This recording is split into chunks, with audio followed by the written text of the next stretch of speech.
अस्सलाम वालेकुम स्टूडेंट्स, मेरा आज का टॉपिक है जो कि मैं आपको पढ़ाने लगी हूँ वो है इंट्रोडक्शन टू एनिमल मसल्स। तो एनिमल मसल्स की ख़ास बात ये है कि ये एक्साइट हो सकते हैं, इनको पोटेंशियल मिले, ये जो है रिस्पॉन्स दे सकते हैं जब भी कोई स्टिमुलस जो है वो इनके ऊपर आती है, ये उसको डिटेक्ट करके रिस्पॉन्स दे सकते हैं।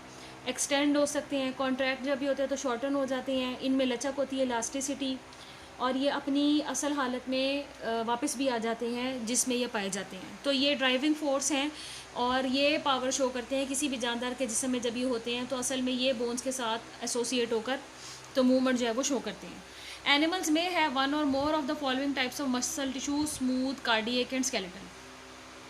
एनिमल टिश्यूज़ की बेसिक तो 3 किस्में हैं। स्मूथ मसल्स जो कि हड्डियों के पास नहीं पाए जाएंगे, कार्डियक मसल जो कि दिल में पाए जाएंगे, स्केलेटल मसल जो कि बोन के साथ अटैच्ड होंगे, बोन के साथ एसोसिएटेड होंगे।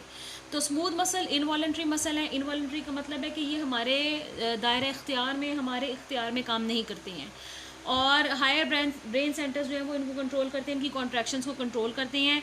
इनकी स्पिंडल शेप होती है, ये आपने सेकेंड ईयर में भी पढ़ा था, बिल्कुल हूबहू वही जो टॉपिक है, इसको कुछ और 2-4 लाइंस के साथ यहाँ पे लिख दिया गया है कि स्पिंडल शेप होते हैं, न्यूक्लिएटेड होते हैं, और शीट्स की फॉर्म में, पैरेलल शीट्स की फॉर्म में अरेंज होते हैं। और smooth muscles maintain good tone, a normal degree of vigour and tension. इनमें मजबूती और जो तनाव की कैफियत है वो भी एक मखसूस तरीके से कायम रहती है। नर्वस स्टिमुलेशन के मुताबिक ये जो है काम करते हैं, लेकिन ये अपनी इस चीज़ को नर्वस स्टिमुलेशन के बगैर भी मेंटेन कर लेते हैं। आहिस्ता आहिस्ता कॉन्ट्रैक्शन करते हैं, इनकी कॉन्ट्रैक्शन थोड़ी देर तक रहती है और ये जल्दी थकते नहीं हैं। ये ऐसे मसल्स हैं, ये सारे मसल्स जो हैं जो हमारे इंटरनल ऑर्गन्स में पाए जाते हैं, ये उसकी मिसालें हैं। स्मूथ मसल प्रीडोमिनेंट मसल्स हैं जो कि इन्वर्टिब्रेट्स में भी पाए जाते हैं, क्योंकि आपको पता है कि इन्वर्टिब्रेट्स में जो स्केलेटन है वो एंडोस्केलेटन नहीं है, वो बोनी स्केलेटन नहीं है। तो मसल्स उनमें जो है वॉल्स में, जैसे कि उन्होंने यहाँ कहा क्लैम्स के और बाइवेल्व मोलस्क जो है उनमें पाए जाते हैं। The smooth muscle give bivalves the ability to clam up against the predator for days with little or no energy expenditure. अगर एक ऑर्गेनिज्म जो कि शेल्ड ऑर्गेनिज्म है या उसका ताल्लुक अगर क्लास बाइवेल्व या मोलस्का फाइलम से है, तो वो अपने शेल को बंद रखेगा ताकि कई दिनों तक वो ये काम कर सकता है कि वो इतना ज़ोर लगाता है, इतना पुल लगाता है कि वो शेल्स के साथ जो अटैच मसल होते हैं वो शेल को बंद रखते हैं और किसी दूसरे जानदार को अंदर दाखिल नहीं होने देते। स्ट्राइएटेड मसल फाइबर जो है ये जनाब, इनमें सिंगल न्यूक्लियाई होता है, ये भी इन्वर्टिब्रेट्स में पाए जाते हैं। अब अगर ये सिर्फ हार्ट में ही पाए जाए, हम जैसे कि हायर ऑर्गेनिज्म में देखते हैं, तो इनको कार्डियक मसल्स कहते हैं। तो कार्डियक मसल्स में छोटे छोटे आपको सेगमेंट्स बने हुए नज़र आते हैं, उनमें से एक गहरा सेगमेंट होता है और एक हल्का सेगमेंट होता है। तो जो गहरा सेगमेंट होता है उसको डार्क बैंड कहते हैं, और जो हल्का सेगमेंट होता है उसको लाइट बैंड कहते हैं। ये क्यों होता है, इसकी जो डिटेल्स हैं हमने मसल्स वाले चैप्टर में पढ़नी है। उसके अलावा the branching allows the fibres to interlock for greater strength during contraction. Contraction के दौरान इसमें जितने भी फाइबर्स हैं वो एक दूसरे के साथ इंटरलॉकिंग यानी फिक्सिंग करते हैं। Heart do not fatigue because of cardiac fibres that relax completely between the contractions. क्योंकि आपने एक कॉन्ट्रैक्शन पीरियड और रिलैक्सेशन पीरियड पढ़ा हुआ है हार्ट की फंक्शनिंग के अंदर, तो आपको इस बात का अंदाज़ा होगा कि हार्ट के मसल्स भी जल्दी थकते नहीं हैं, जल्दी जो है वो फटीग का शिकार नहीं होते, और बहुत ही माइन्यूट यानी एक सेकंड के भी कुछ हिस्सों में, मिली सेकेंड्स में ये जो है ये रिलैक्सेशन करते हैं।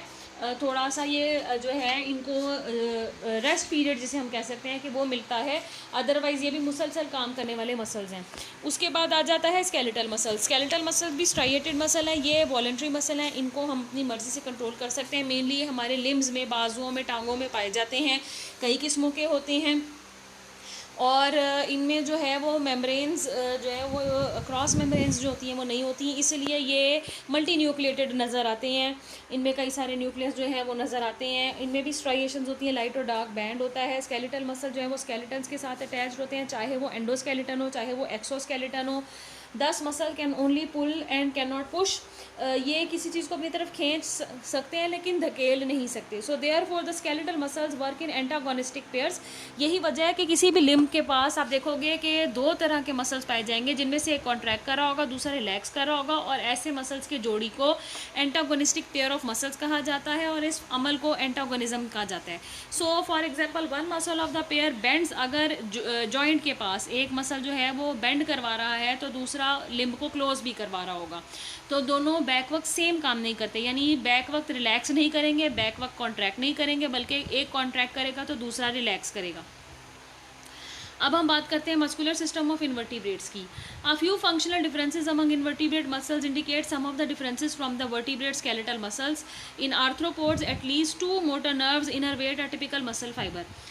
जो मोटर नर्व्स होती है उसको मोटर नर्व इसलिए कहते हैं क्योंकि वो मोटर न्यूरॉन से मिलकर बनी होती है और ये मसल्स के पास एम्बेड हो जाती है डीप, उसके अंदर धंसी होती है इसके जो फाइबर्स होते हैं और इसकी जो ब्रांचेज होती हैं, ताकि ये पूरे मसल फाइबर को कंट्रोल कर सकें। So one motor nerve fibre causes a fast contraction and other a slow contraction. तो एक जो नर्व फाइबर होता है वो तेज़ी से कॉन्ट्रैक्शन दिखाता है और एक जो है वो स्लो कॉन्ट्रैक्शन दिखाता है। Another variation occurs in certain insects. कुछ इंसेक्ट्स में जो है वो थोड़ा सा अलग भी बिहेवियर है, क्योंकि ये जो इंसेक्ट्स हैं ये फ्लाइंग इंसेक्ट्स हैं, बी है, वेस्प है, फ्लाइज हैं, बीटल हैं, ये फ्लाइट मसल्स रखते हैं। The muscles are called as asynchronous muscles since the upward wing movement activates the muscles that produces the downward stroke। अगर आपको मेरा फ्लाइट वाला लेक्चर याद हो जो कि आर्थ्रोपोड्स में मैंने आपको दिया था, तो हमने सिंक्रोनस फ्लाइट वाले और एसिंक्रोनस फ्लाइट वाले दोनों जो टाइप्स थी वो देखी थी। हमने देखा था कि विंग की बेस पर मसल होते हैं जिन्हें बेसलर विंग मसल्स कहते हैं, और बाज़ जो फ्लाइंग इंसेक्ट्स हैं उनके विंग की बेस पर बेसलर मसल्स नहीं हैं, तो वो सिर्फ डॉर्सोवेंट्रल मसल और लेटरल मसल्स की कॉन्ट्रैक्शन और रिलैक्सेशन की वजह से जब उनकी टर्गम रेज करती है तो वो विंग को अप डाउन करते हैं। तो जब विंग नीचे की तरफ आता है तो उसे डाउन स्ट्रोक कहते हैं और जब विंग ऊपर की तरफ जाता है तो उसे अपवर्ड स्ट्रोक कहते हैं। तो डिप्टेरन का यहाँ पर जो इन्होंने बात की है, उन्होंने कहा है मिज, ये एक ऑर्गेनिज्म का नाम है। डिप्टेरन ऑर्डर डिप्टेरा की बात हो रही है, ये उससे रिलेट करता है जिसमें इसके साथ फ्लाइज जैसे कि मक्खियाँ और मॉस्किटोज जैसे कि मच्छर पाए जाते हैं, और ये थाउजेंड्स टाइम में अपने विंग को बीट कर सकते हैं because of the so much efficiency of the muscles which are associated with flight, और इतने बेहतर तरीके से काम कर सकते हैं। And understanding of the structure and function of invertebrate locomotion is crucial to an understanding of the evolutionary origins of the various invertebrate groups. अगर हम इनकी स्ट्रक्चर और फंक्शन को देखें, इनकी लोकोमोशन के तरीके को देखें, इनकी मूवमेंट को या तरीक़ों को समझें, तो हम किसी हद तक अंडरस्टैंड कर सकते हैं कि एवोल्यूशन के अमल के दौरान किस तरह से ओरिजिन हुआ होगा इन्वर्टिब्रेट ग्रुप्स में इन चीज़ों का। Discussion of several types of invertebrate locomotion that involve muscular system follows। तो यहाँ पर आपको बता रहे हैं कि आगे जो है इन्वर्टिब्रेट लोकोमोशन और उसमें मौजूद जो मसल्स हैं उनकी इन्वॉल्वमेंट किस तरह से है उसको डिस्कस किया गया है। तो सबसे पहले हम यहाँ देख लेते हैं कि और नीचे क्या डिटेल्स हैं। जी, अब यही आता है टॉपिक आपका, locomotion of soft bodied invertebrates. Soft bodied जो इन्वर्टिब्रेट्स हैं ये सबस्ट्रेट के ऊपर, कुछ तो ऐसे हैं कि सेसाइल मूव नहीं कर सकते, अपने आप को सबस्ट्रेट के साथ अटैच कर लेते हैं। कुछ ऐसे हैं जिनमें प्लेटफॉर्म्स हैं, इनका ताल्लुक फाइलम प्लेटियलमेंथस से है। कुछ निडेरियंस हैं, कुछ गैस्ट्रोपोड्स हैं जिनका ताल्लुक मोलस्का से है, और ये by means of activity in the muscular system which is applied to their substrate, यानी जिस सबस्ट्रेट के ऊपर ये पाए जाएंगे उस सबस्ट्रेट के अगेंस्ट अपनी मस्कुलर एक्टिविटी शो करके मूवमेंट करने की कोशिश करेंगे। This type of movement is called as pedal locomotion. तो इनमें पाँव के जैसा एक मस्कुलर स्ट्रक्चर होगा जो कि इनके लिए पाँव का काम करेगा, इसीलिए इस किस्म की लोकोमोशन जो कि पाँव के जैसे स्ट्रक्चर के वजह से होती है, जो कि मस्कुलर इन नेचर होता है, इसे पीडल लोकोमोशन कहते हैं। पीडल का वर्ड जो है वो पाँव के लिए यूज़ किया जाता है। सो पीडल लोकोमोशन जो है वो कह रहे हैं कि अंडर सरफेस ऑफ प्लेनेरियन में भी देखी जा सकती है। स्नेल में भी आपको पता है कि ये इसको ग्लास स्लाइड पर रखे छोड़ दें, या अगर आप इसको आम ज़मीन पर गार्डन स्नेल को चलते हुए देखें तो ये पीडल लोकोमोशन करते हैं। मस्कुलर इनका लंबा सारा फुट होता है जिसको ये सबस्ट्रेट के ऊपर क्रीप क्रॉल करके तो चलने की कोशिश करते हैं। सो इन लैंड स्नेल जैसे मैंने अभी आपको बताया कि हेलिक्स जिसका साइंटिफिक नेम है, इसके भी जिस्म से वेव्स जो है वो कॉन्ट्रैक्शन रिलैक्सेशन की इसके मस्कुलर फुट से गुजरती है, जिसकी वजह से ये आहिस्ता आहिस्ता जो है वो रेंगता चलता है।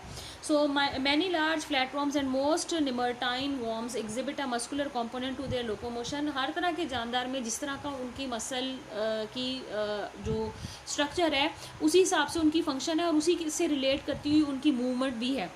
तो कुछ जो जानदार हैं उनके ऊपर मस्कुलर फुट अलहदा से नहीं है, लेकिन जिस्म में मसल्स की खासी तादाद मौजूद है जो कि वेव्स पैदा करती है उनके जिस्म में। वहाँ पर दो तरह के मसल्स हो सकते हैं, सर्कुलर और लॉन्गिट्यूडनल।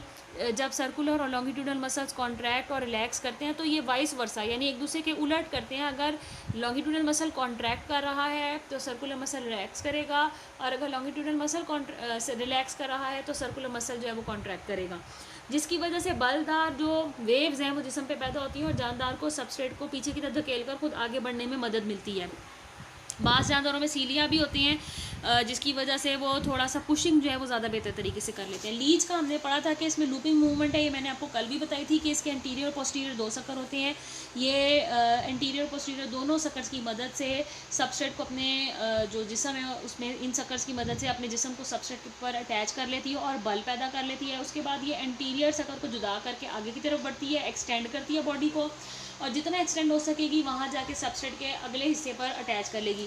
फिर पोस्टीरियर शक्कर को जुदा करेगी और उसको उठाएगी, इस तरह दोबारा लूप बनाएगी और उसके बाद दोबारा अटैचमेंट जो है वो करेगी। वाटर वास्कुलर सिस्टम भी आपको पता है कि इसमें मस्कुलर जो था वो ट्यूब फीड था, ट्यूब फीड के अंदर पानी भरता था। ट्यूब फीड जो थे उसके मसल जो है वो कॉन्ट्रैक्ट करते थे, जिसकी वजह से पानी को फोर्सफुली धकेलते थे और इस वजह से ट्यूब फीड एक्सटेंड कर जाते थे। ट्यूब फीड के ऊपर जो फूला हुआ हिस्सा था उनको एम्प्यूली बोलते हैं। हर कैनाल जो थी वो अल्टीमेटली जो स्टोन कैनाल है, फिर रिंग कैनाल, फिर रिंग कैनाल से रेडियल कैनाल, फिर रेडियल कैनाल से लेटरल कैनाल, और हत्ता के ट्यूब फीड तक ये सिलसिला जो है वो जाके ख़त्म होता था। तो एम्प्यूली जो थे वो पानी को डिराइव करते थे, खींचते थे और ट्यूब फीड के अंदर भरते थे, और ट्यूब फीड में मसल जो पाए जाते थे उनकी कॉन्ट्रैक्शन से असर पड़ता था, जिसकी वजह से ट्यूब फीड एक्सटेंड हो जाता था। हाइड्रोलिक प्रेशर का यहाँ मतलब ये है कि किसी भी चीज़ को अगर फुल्ली एक्सटेंड करना है और उसको प्रॉपर एक शेप नज़र आनी है, तो अगर उसमें वाटर जो है वो भर दिया जाएगा तो वो उसकी वॉल्स को फोर्सफुल फोर्सेस जो है वो अप्लाई करेगा, जिसकी वजह से एक ऑर्गेनिज्म की जो बॉडी है जिसमें ये सब कुछ हो रहा है वो चीज़ एक्सटेंड हो जाएगी। यहाँ पर आप अर्थवर्म की मूवमेंट देख सकते हैं, यहाँ पर आप लीच की लूपिंग मूवमेंट देख सकते हैं, और इसके साथ एक दूसरा भी ऑर्गेनिज्म बनाया गया है। दोनों में लूपिंग मूवमेंट आप देख सकते हैं कि किस तरह से अपने जिस्म में लूप पैदा करी है, फिर एंटीरियर एंड को उठा रही हैं, एंटीरियर एंड को आगे की तरफ अटैच कर रही हैं, फिर पोस्टीरियर एंड को उठाती हैं, दोबारा लूप बनाती हैं, और इस तरह ये अपनी जो लूपिंग मूवमेंट की मदद से अपनी जो लोकोमोशन का सिलसिला ये बरकरार रखती हैं।